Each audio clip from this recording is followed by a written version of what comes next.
Mirsa sebulan lebih agresi Israel ke Gaza belum terlihat hilal gencatan senjata. Korban sivil semakin banyak, lebih dari 12.000 warga tewas, 5.000 diantaranya anak-anak. Tak terhitung lagi berapa banyak warga sipil yang menderita akibat perang Israel-Hamas yang semakin brutal. Dalam editorial view pada malam hari ini, kita akan bergabung bersama dengan Wakil Pemret CNN Indonesia dan Mas Revolusi Riza. Selamat malam. Assalamualaikum Mas Revo. Selamat malam, Waalaikumsalam Heranov. Ya, sudah sebulan lebih nih Mas Revo kita saksikan bersama agresi ini terjadi. Bagaimana kemudian catatan CNN Indonesia melihat hal ini? Apalagi ini tidak hanya terjadi krisis kemanusiaan, tapi juga krisis bahan bakar, kemudian pangan. Mas Revo. Iya, Heranov, konflik yang sudah terjadi sejak 7 Oktober dan hingga saat ini tanggal 19 November masih belum menunjukkan mereda. Israel masih terus menyerang Gaza, Palestina, dan angka korban meninggal dunia terus bertambah. Per hari ini Kementerian Kesehatan Palestina menyebut angka tewas sudah mencapai lebih dari 12.000 orang dan 6.000 diantaranya adalah anak-anak. Ini sebuah tragedi kemanusiaan yang sangat-sangat memprihatinkan, ya, Ranov, ya. Dan yang juga kita sayangkan sebenarnya negara-negara yang punya otoritas untuk bisa menghentikan perang tidak melakukan banyak hal. Israel masih terus melakukan agresi, misalnya terkait dengan jumlah korban tewas di Palestina. Amerika Serikat sendiri sampai saat ini belum begitu mempercayai angka yang ada yang dirilis oleh Kementerian Kesehatan Palestina. Padahal kita tahu Amerika dan negara-negara Barat merupakan salah satu negara yang memiliki hak veto di Dewan Keamanan PBB, dan itu yang juga membuat sampai detik ini Dewan Keamanan PBB belum bisa melakukan banyak hal untuk menghentikan serangan Israel ke Palestina. Nah, kita tidak tahu sampai kapan negara-negara yang memiliki dominasi atas di negara, memiliki pengaruh cukup kuat di global ini masih akan berdiam diri. Karena kita tahu di banyak tempat termasuk di Indonesia hari ini, misalnya di Bekasi, Sidoarjo, dan beberapa kota yang lain, warga Indonesia sudah melakukan aksi demonstrasi menuntut supaya gencatan senjata dan agresi Israel itu dihentikan di Palestina. Di banyak negara juga hal yang sama juga berlangsung, gerakan-gerakan misalnya mengurangi pembelian terhadap produk-produk yang dinilai mendukung Israel, misalnya itu juga berlangsung di banyak negara. Aksi demonstrasi menentang serangan Israel ke Palestina juga terjadi di belahan dunia lain, sampai ke Eropa dan juga di Amerika itu sendiri. Nah, ini yang sangat memprihatinkan, dan sikap kita sama, Heranov, di CNN Indonesia misalnya, kita memiliki sikap di redaksi kita bahwa kita menuntut gencatan senjata supaya bisa segera dilaksanakan. Konflik ini tidak segera terus berlanjut.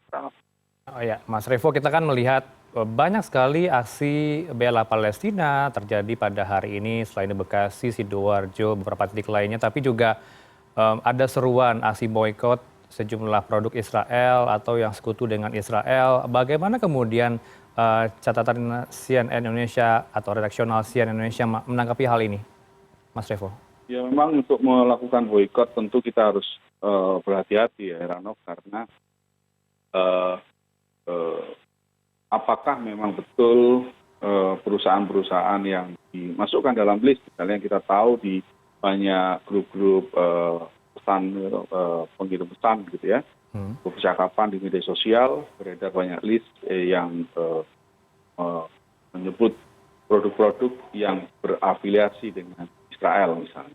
Nah, ini tentu kan kita juga harus berhati-hati, karena kalau kita di media misalnya, kita tentu harus memverifikasi apakah betul atau tidak. Caranya tentu harus menggunakan ke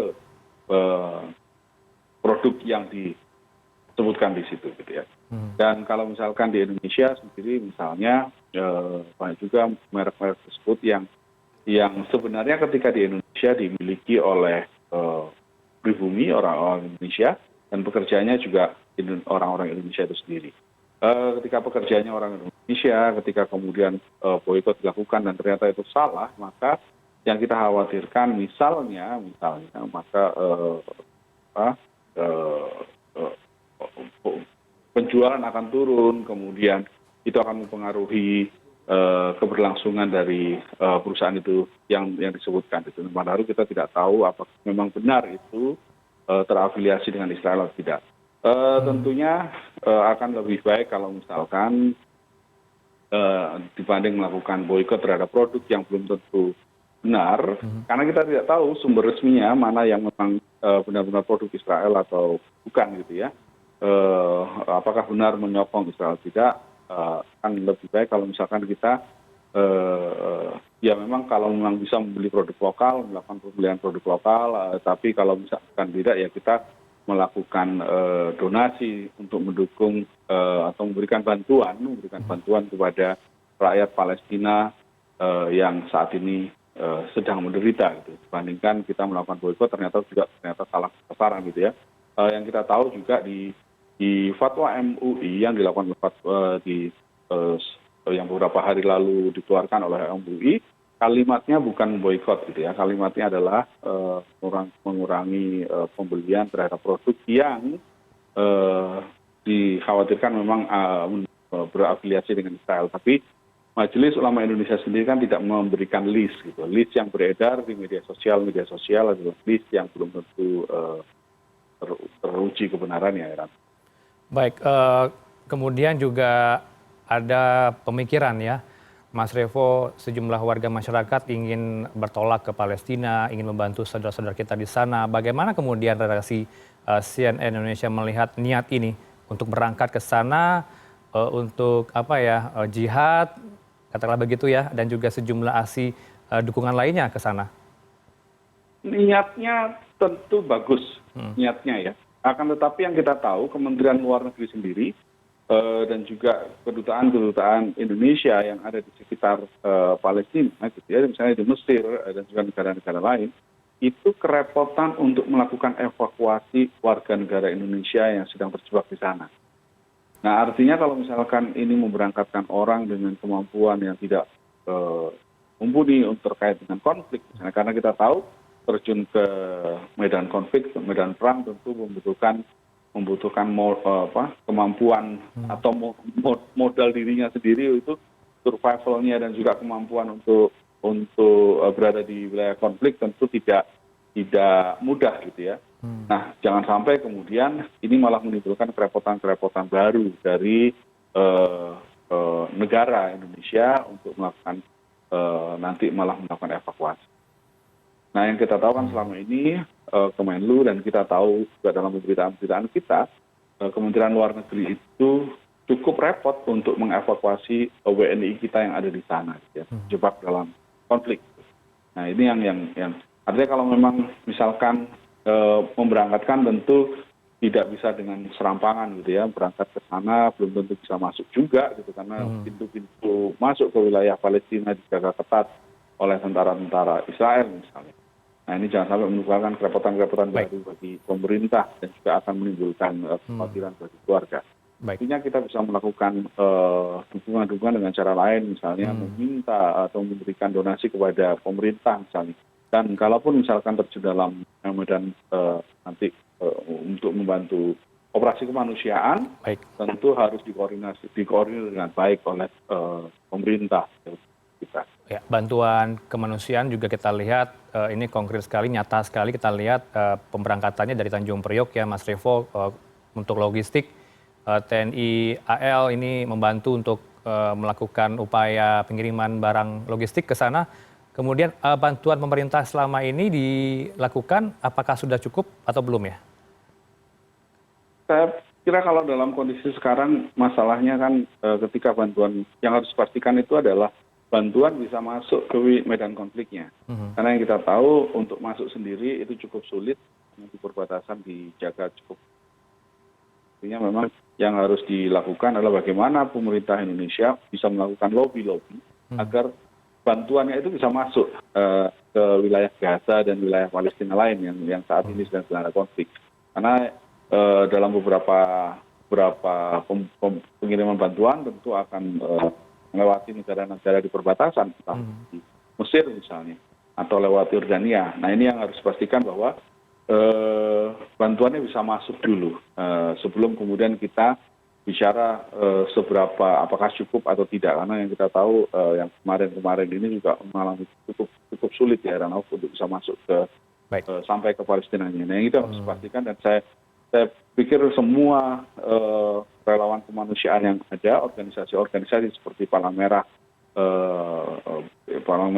Indonesia, PMI atau Bulan Sabit Merah dan Mercy dan sebagainya, termasuk juga negara gitu melalui Kementerian Luar Negeri dan TNI itu sudah berusaha melakukan lobby untuk supaya bisa memasukkan bantuan ke Palestina.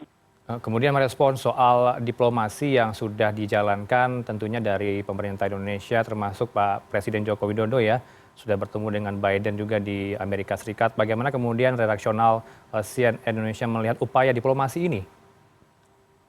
Ya, kita tentu mendukung penuh upaya-upaya diplomasi yang dilakukan, tapi memang sampai detik ini ketika serangan itu terus berlangsung, tentunya kita masih berharap upaya diplomasi lebih kuat lagi dilakukan. Karena selama serangan itu belum berhenti, artinya diplomasi kita masih terbentur tembok ya. Gitu.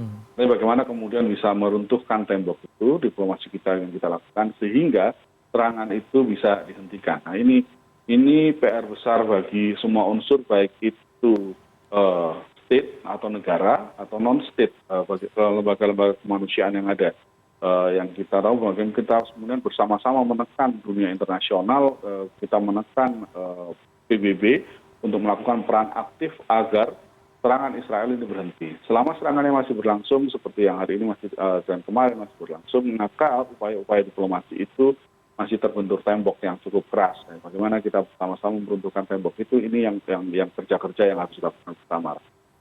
Baik, terima kasih untuk pandangan Anda di Editorial View Prime News malam hari ini bersama Mas Revo Lusiriza, Wakil Pemimpin Redaksi CNN Indonesia. Selamat malam. Assalamualaikum, Mas Revo.